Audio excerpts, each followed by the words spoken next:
여러분 안녕하십니까? 바디바이블 몸은 말씀이다. 굿셰퍼드 재단 이창호 장로입니다. 오늘 말씀은 마가복음 9장 39절입니다. 예수께서 이르시되 금하지 말라. 내 이름을 의탁하여 능한 일을 행하고 즉시로 나를 비방할 자가 없느니라. 오늘 나눌 말씀은 까탈과 관대입니다. 화목과 화평을 이루는 사람들이 있습니다. 어디를 가든지 화목을 이루는 사람이 있습니다. 반대로 화목을 깨는 사람도 있습니다. 그 사람만 나타나면 분위기가 싸늘해지는 그런 사람이 있고요. 그 사람만 있으면 분위기가 좋아지는 사람이 있습니다. 예수님은 화평케 하는 자는 복이 있나니 저희가 하나님의 아들이라 일컬음을 받을 것이다 라고 하셨죠. 화목을 이루어가는 사람이 하나님의 자녀라는 것입니다. 누구든지 나를 믿는 이 소자 중 하나를 실족하게 하면 차라리 연자맷돌을 그 목에 메고 바닷물에 빠져 죽는 것이 나으리라.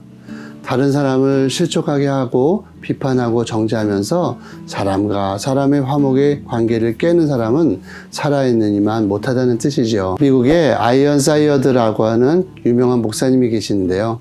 이 목사님이 예배가 끝나고 재직회의를 열었습니다. 재직회의를 하는데 안건이 너무 많았습니다. 그래서 덜 중요한 것은 빨리 넘어가고 중요한 것만 집중적으로 하면 좋겠다 생각했습니다. 여러분, 안건이 너무 많습니다. 중요한 것만 집중하고 간단한 것은 대충 넘어갑시다. 그런데 저 구석에 한 청년이 손을 번쩍 들더니 법대로 합시다 라고 외쳤다고 합니다.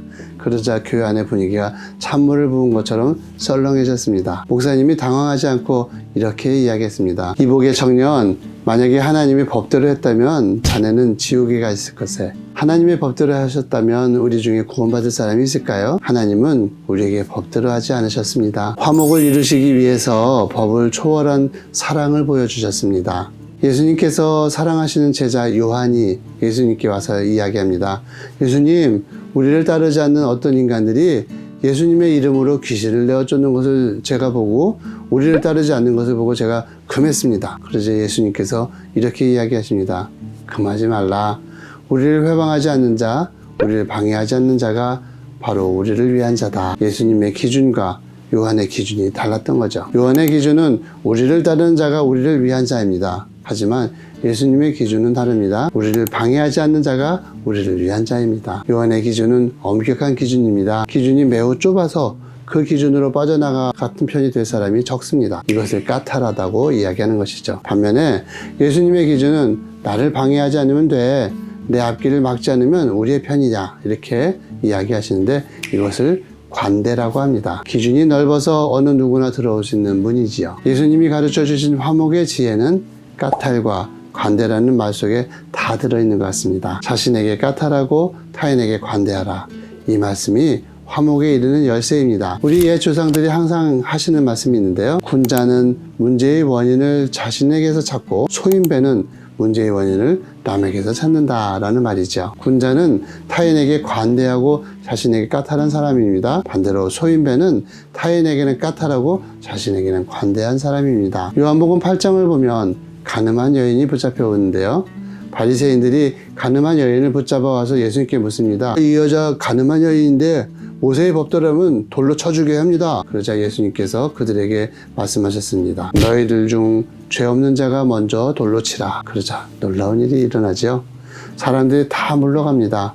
외적으로 볼 때는 그저 양심이 찔려서 돌아간 것처럼 보이지만 사실은 어마어마한 의식의 전환이 이루어진 것입니다. 율법이라는 까탈로 여인을 보던 시선으로 자기 자신을 보게 되었습니다. 모두가 자기 자신에 대해서는 관대한 시선으로 밖에는 보지 못했었습니다. 그런데 지금 예수님의 말씀을 듣고 여인을 보던 까탈의 시선으로 자신을 보게 되니까 할 말을 잃어버리게 된 것입니다. 그러자 그들은 자기 자신을 바라보던 시선으로 가늠한 여인을 바라보았습니다. 관대함으로 여인을 보게 되었던 것입니다. 다른 사람을 향해서 까탈스럽게 보는 마음이 우리에게 있습니다. 그 마음에서 온갖 비판과 정죄가 일어나지요. 그런데 사람들은 자기 자신을 바라볼 때는 시선을 바꿔버립니다. 까탈에서 관대가 됩니다. 화목이란 주객이 바뀔 때 일어납니다. 타인을 바라보던 까탈의 시선을 나에게 돌리고요. 자신을 바라보던 관대한 시선을 타인에게 돌려줄 때 일어나게 되는 아름다운 사건이 바로